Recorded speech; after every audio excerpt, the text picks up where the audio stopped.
Pengelolaan gas terpadu, dan itu pun langsung bekerja sama dengan di tingkat kabupaten sampai dengan provinsi, kurang lebih seperti itu. Dan kalau untuk bagaimana optimis kami, apakah Indonesia ini bisa maju, menurut kami kalau memang kita bergerak dari level bawah, dari masyarakatnya kalau kuat sampai ke level atas itu semua saling mendukung, saya yakin kita bisa kuat.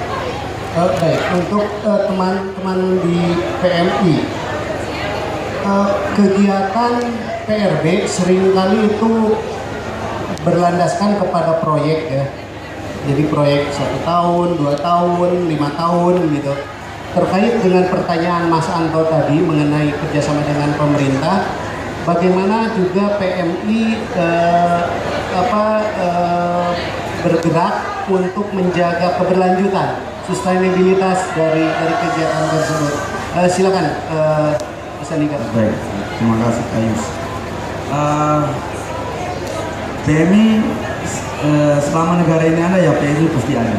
Itu sudah pasti. Nah, untuk menjaga keberlanjutan sebenarnya di desa-desa dampingan kita membentuk satu kelompok yang namanya SIBA, Tim Siaga Bencana Berbasis Masyarakat. Nah, pintu masuk pembentukan SIBA ini juga melalui pemerintahan desa. Jadi memang sejak awal pada saat kita melakukan pendampingan di desa, kita sudah melibatkan pemerintah di dalamnya. Level paling kecil adalah di tingkat desa. Nah, SIBA ini nantinya akan berada di desa dan menjadi ujung tombak dalam pelayanan kemanusiaan di tingkat masyarakat. Target PMI 6 jam itu harusnya sudah berada di lokasi bencana. Kita berharap dengan adanya SIBAT waktunya akan bisa lebih cepat. Nah, itu kenapa SIBAT yang kita bentuk, kita prioritaskan pembentukannya juga pada daerah-daerah yang memang tingkat risikonya cukup tinggi. Sehingga diharapkan kalau misalnya ada bencana, mereka akan cepat merespon. Untuk keberlanjutannya memang SIBAT akan tetap berada di desa. Yang menjadi pertanyaan banyak pihak sebenarnya, bagaimana kita mempertahankan SIBAT ini bisa berada di desa.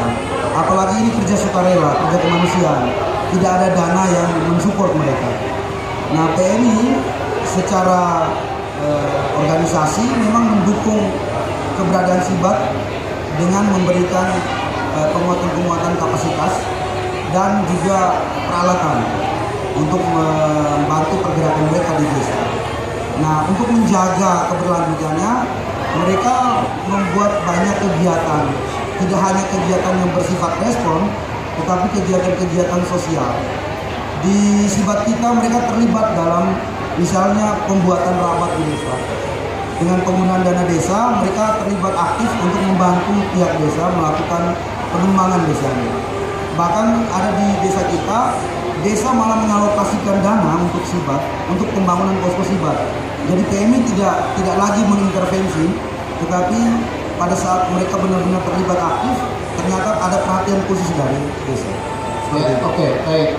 Jadi kalau kita melihat jawaban dari PMI sebetulnya ya, dan juga tadi dari Mbak Iren, isu mengenai PRB ini nggak suram-suram amat gitu ya. Jadi sudah banyak orang yang terlibat di dalamnya, dan kita bisa melihat sebetulnya kalau dengan kerjasama kita bisa jalan.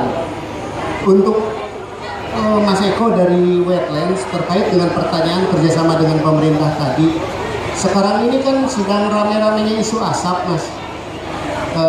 Bukan asap rokok, asap rokok ya ramai juga di DPR sana karena masalah isu tembakau yang masuk kebudayaan.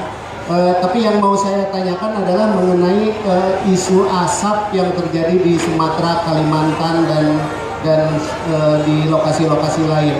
Ada teman saya yang bilang kalau saja anginnya itu berarah ke arah Jawa, mungkin penanganan asap itu lebih cepat gitu.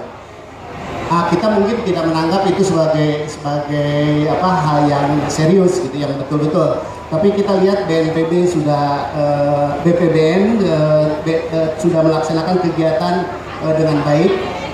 Tapi kalau tidak salah Wetlands pernah juga menangani isu asap ini di Kalimantan ya.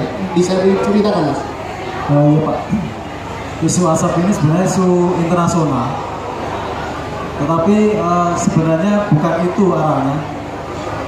Biar negara-negara itu ribut dengan asap kita, tapi yang sebenarnya yang kita akan garap itu sebenarnya masyarakatnya.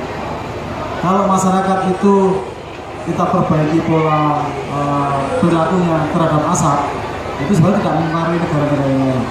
Nah ini kenapa isu asap ini mendunia, karena terpengaruh oleh aktivitas masyarakat.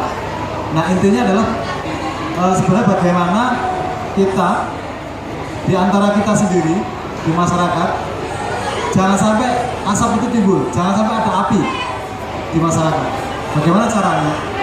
Misalnya kita melihat ada orang menebang pohon atau membakar lahan, bisa tidak di antara kita, di antara desa saling mengingatkan jangan membakar. Nah ini kasus yang di Kalimantan cukup menarik Pak Yus, karena di Kalimantan Tengah kami punya kegiatan yang lagi hangat-hangatnya mengenai sekat kanal. Itu sudah kami lakukan pada sekitar tahun 2000-an. Ternyata kebakaran hutan itu terjadi karena sebenarnya api itu sudah ada di bawah tanah. Lama berada di bawah tanah merambat. Kemudian terpicu dengan kegiatan-kegiatan pembakaran, api dari tanah muncul, itu yang membakar Pak Yus. Dan khusus di Kalimantan itu karena ada gambut yang terbakar. Kenapa gambut bisa terbakar? Kalau kita membayangkan gambut itu seperti spon yang berisi air.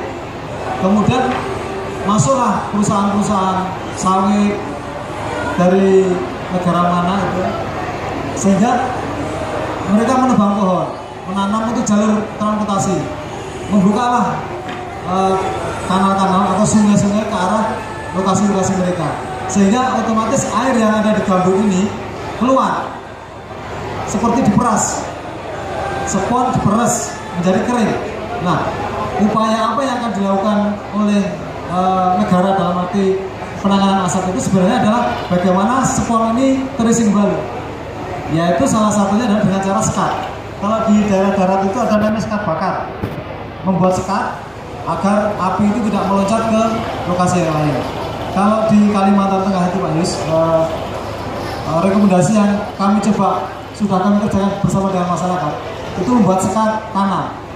Jadi kanal-kanal yang sudah ada itu, yang airnya terus mengalir dan membuat kosong lahan gambut, itu di stop, sehingga pada saat hujan tetap mengairi spon-spon tadi, mengairi gambut tadi. Jadi di stop, benar-benar di sekat, membuat sekat. Sekat itu ruangan-ruangan, membuat ruangan-ruangan sehingga air itu tetap bertahan dan mengairi, merembes kepada daerah-daerah gambut. Nah, bagaimanapun usaha BNPB menyiram air dengan pesawat, airnya itu seberapa itu bisa dibawa? Bisa satu danau juga nggak mungkin. Paling satu ember cipratin, habis itu kemudian kebakar lagi. Itu tidak mungkin. Salah satu upaya docking kanal. Jadi kanal-kanal diblok, ditutup sehingga airnya merembes aman ke depan. Jadi ya, api-api yang selama ini membakar di bawah tanah itu otomatis akan padam. Baik. Soalnya sedang ramai di media itu isunya adalah ada kanalisasi, membuat kanal.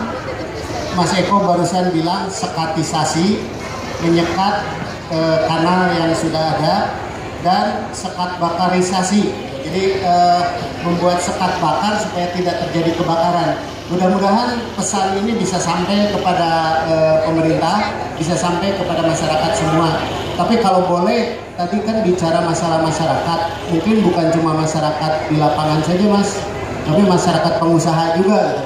Karena ada beberapa kebakaran yang justru sebenarnya disebabkan oleh pengusaha. Itu sudah banyak buktinya. Nah, saya kira ini sesi kedua, kita tepuk tangan yang meriah untuk para peserta dan para pembicara di sini.